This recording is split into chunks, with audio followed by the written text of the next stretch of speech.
ओ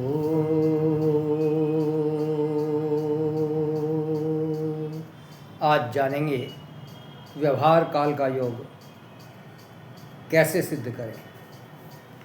व्यवहार काल के योग के बारे में आज पढ़ने का प्रयास। कहते हैं कि आज ज्ञान के स्रोतों में कोई कमी नहीं है। ज्ञान तो चहुँ और बिखरा पड़ा है। आवश्यकता है तो उस ज्ञान को आचरण में उतारने की। प्रातःकाल साधनात्मक रूप से योग साधना के बाद दिन भर कर्म योग के क्षेत्र में प्रवेश करें।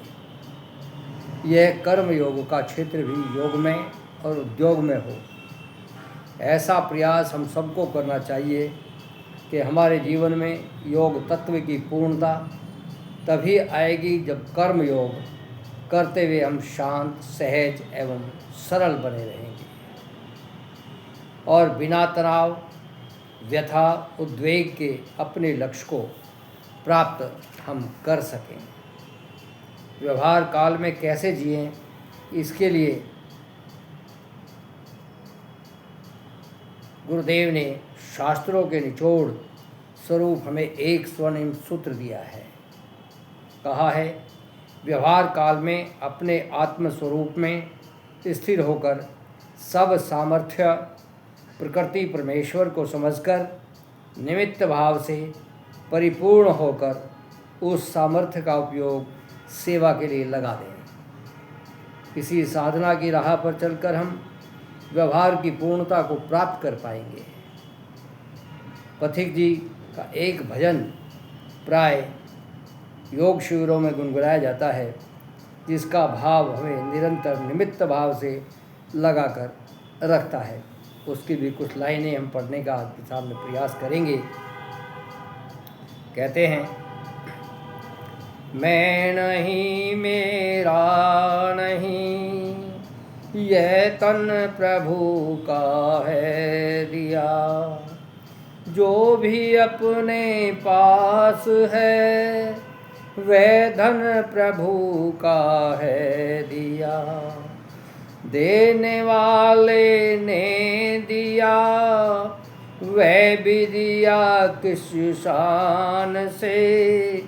मेरा है यह लेने वाला कह उठा अभिमान से।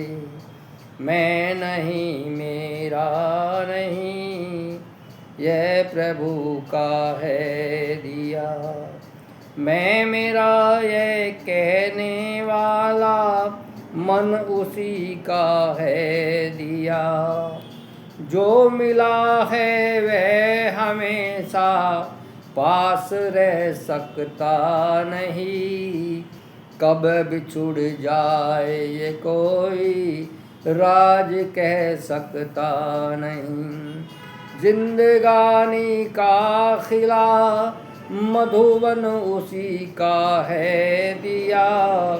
मैं नहीं मेरा नहीं, यह तन प्रभु का है दिया।